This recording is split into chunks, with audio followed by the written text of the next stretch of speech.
நான் எப்போவுமே மட்டன் கறி குழம்பு, சிக்கன் கறி குழம்பு இதெல்லாம் எப்படி செய்கிறதுன்ட்டு நான் செஞ்சு காமிக்கிறேன். பாருங்கள், பிடிச்சிருந்தா நீங்களும் அதே மாதிரி உங்கள் வீட்டில் நீங்கள் யூஸ் பண்ணுற கறித்தூளை வச்சு இதே மாதிரியே நீங்களும் என்னைய மாதிரி ட்ரை பண்ணி பாருங்கள். சரிங்களா? வாங்க இப்போ நம்ம போய் எப்படி செய்கிறதுன்னு பார்க்கலாம். இதுக்கு நான் இன்றைக்கி 1/2 கிலோ மட்டன் வாங்கியிருக்கேன். நல்ல மட்டன் சூப்பராக இருந்துச்சு. கொஞ்சம் சாப்ஸ் கறித்துண்டு இதெல்லாமே சேர்ந்து வந்துருந்துச்சு. ஒரு 2 உருளைக்கிழங்கு நான் 8ஆக நறுக்கி வச்சுருக்கேன்.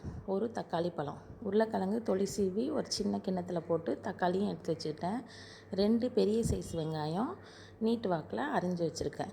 இப்போது அதுக்கப்புறம் நான் கறியை நல்லா சுத்தமாக கழுவிட்டேன். கறியை கழுவிட்டு 2 ஸ்பூன் இஞ்சி பூண்டு பேஸ்ட்டு சேர்த்துக்கிறேன்.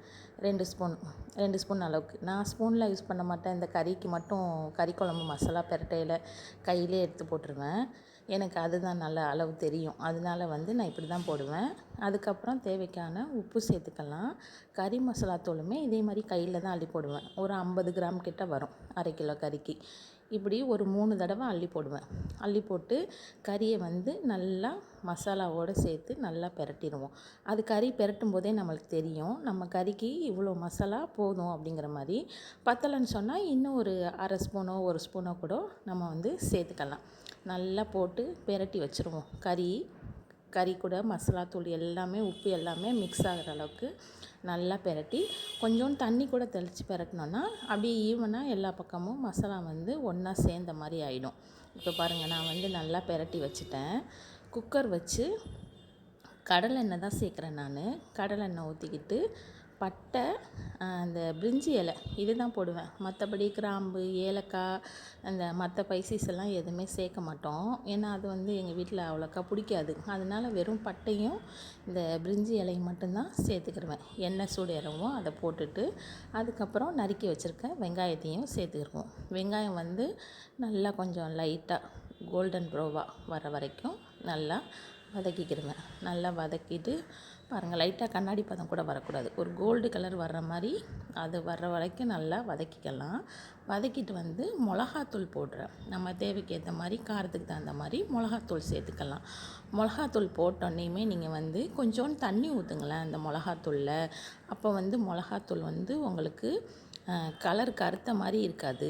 நம்ம இந்த மிளகாத்தூள் போட்டோன்னையும் கொஞ்சம் தண்ணி ஊற்றினோன்னா அப்படியே அந்த மிளகாத்தூளே நல்லா அப்படியே ரெட்டிஸாக இருக்க மாதிரி இருக்கும். ஆமாம், இல்லைன்னா சில நேரம் மிளகாத்தூள் எண்ணெயில் போட்டோன்னையும் அப்படியே கருப்பாக கருகின மாதிரி ஆகிடும். நீங்கள் மிளகாத்தூள் போட்டோன்னையுமே கொஞ்சம் தண்ணி ஊற்றிடுங்க. தண்ணி ஊற்றிட்டு இப்படி கிண்டினீங்கன்னா அந்த மிளகாத்தூள் நல்லா ஒரிஜினல் கலராக நல்லாயிருக்கும்.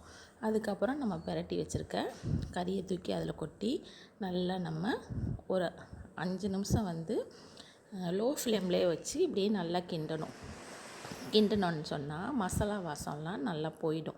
இதில் மசாலா வாசம் எப்படி போயிடுச்சு அப்படின்னு நம்ம தெரிஞ்சுக்கிறதுனா, இப்போ பாருங்கள், நான் உருளைக்கிழங்கு தக்காளியும் இது கூடயே நறுக்கி போட்டு நல்லா லோ ஃப்ளேம்லேயே ஒரு 5 நிமிஷம் நான் எண்ணெயில் பெரட்டி விடுவேன் நான். அப்போ நம்ம இப்போ ஃபஸ்ட்டு நம்ம கொட்டும்போது பாருங்கள், அப்படியே மசாலா அப்படியே ராவாக தெரியும், பச்சை மசாலாவாக இருக்கிறது.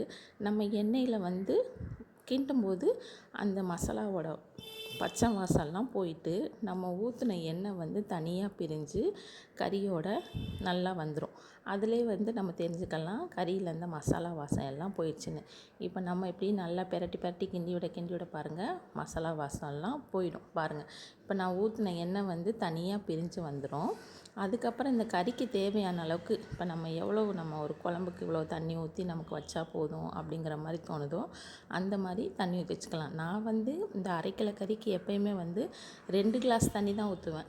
2 கிளாஸ் தான் 200 ml கிளாஸில் 2 கிளாஸ் தண்ணி ஊற்றி வச்சுருவேன். இதுக்கு நான் இன்றைக்கி கொஞ்சம் தேங்காயும் அரைச்சி ஊற்றிருக்கேன். அந்த நம்ம கறி பெரட்டின மசாலா கோப்பையிலேயும் 2 கிளாஸ் தண்ணி ஊற்றி அதிலே கொஞ்சோண்டு தேங்காய் 2 பத்து அளவுக்கு தான், ரொம்ப தேங்காயும் சேர்க்க மாட்டேன்.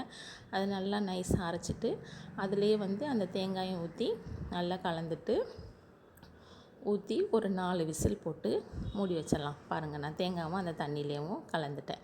நம்ம எத்தனை விசில், நம்ம கறி எவ்வளோ வேக்காடு வேணுமோ அதுக்கு தகுந்த மாதிரி நம்ம விசில் விட்டுக்கலாம். 4 விசிலோ 5 விசிலோ அந்த மாதிரி. எங்கள் வீட்டில் நாங்கள் எப்பயுமே கறி ரொம்ப ஜாஸ்தி வேக விட மாட்டோம், மீடியமாக தான் வேக விடுவேன். அதனால் இன்றைக்கி நான் 4 விசில் விட்டுட்டேன். 4 விசில் விட்டுட்டு அதுக்கப்புறம் வெயிட்டை எடுத்து விட்டு திறந்து பார்த்தோன்னா சூப்பராக கரியானம் ரெடி ஆயிரும். இது தாங்க எங்கள் வீட்டு ஸ்டைலு கரியானம். அதுக்கப்புறம் அடுப்பை பொருத்தி விட்டுட்டு ஒரு 2 நிமிஷம் சிம்மில் போட்டு அதில் 2 பச்சை மிளகா, கொஞ்சோண்டு கொத்தமல்லி இதெல்லாம் நறுக்கி போட்டு வச்சுருவேன். அப்போ சூப்பராக ரெடி ஆயிரும் மட்டன் கறி குழம்பு. எங்கள் வீட்டில் சிக்கன் குழம்புமே நான் இதே மாதிரி தான் செய்வேன்.